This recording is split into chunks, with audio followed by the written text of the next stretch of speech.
Michael Williams. I got saved way back in the middle 80s, I'd say.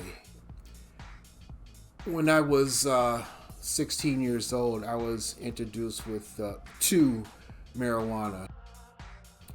Every chance I got, whenever I had the money.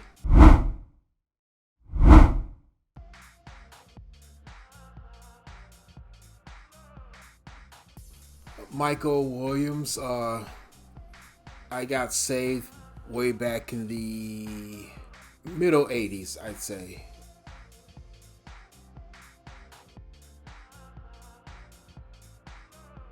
Yes, I serve on the worship team as the bass player, and I also help with the children's ministry during the summer.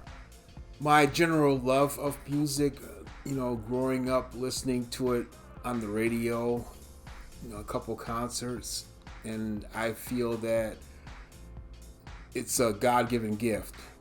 And I'm pretty good with harmony also. I can instantly tell when something is off.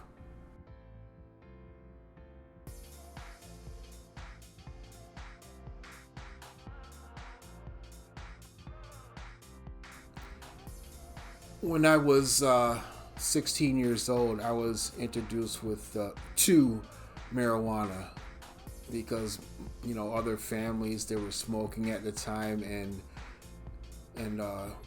everyone was laughing, really, really, really bad. I mean, not bad, but hilarious laughter. And I was wondering why are they doing this?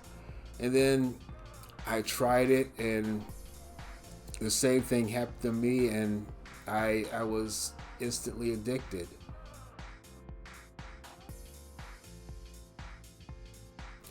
Every chance I got, whenever I had the money, at least from then until the late 90s.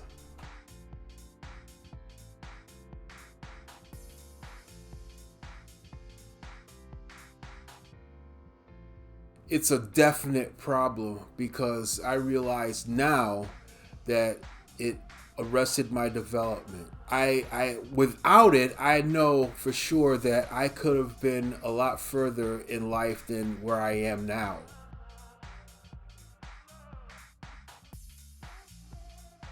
It took out my drive to better myself, to reach my fullest potential. There was cigarettes, there was alcohol, and in the 90s there was crack cocaine. When I was a child at 12 years old, in an abandoned house, I found a Playboy magazine, and I had the bright idea of subscribing to it, and it was sent directly to my house. And then all of a sudden, my little sister, she grabbed one of the issues before I got to the mailbox. So I guess you know what happened after that. But it continued later in my adult life when I left home also. My parents had enough, and they threw me out of the house, and there was a vacant house up the street from us, and for some reason the basement was flooded, and this was during the winter time. So I would have to wade through the water in the basement and finally get up on the upper levels and change into dry clothes.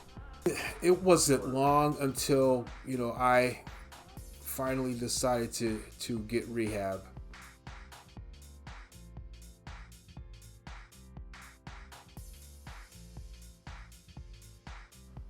Well, after I had to leave Hillside Children's Home because I was too old, I had nowhere else to go. So I went to the Open Door Mission. And I remember this like it was yesterday. It was a bright sunny day, and I walked up to the building, And I heard them. I heard the people inside singing, "What a friend we have in Jesus," and later on that became my favorite song.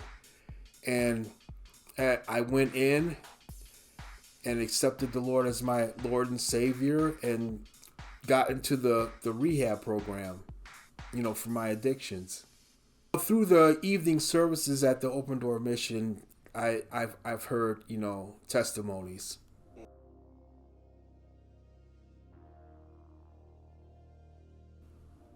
Kind of embarrassed, but I think I know the reason why, because of the rejection of it, the rejection of God in the world in general.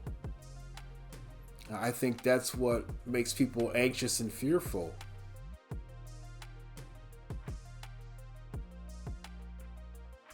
Zero.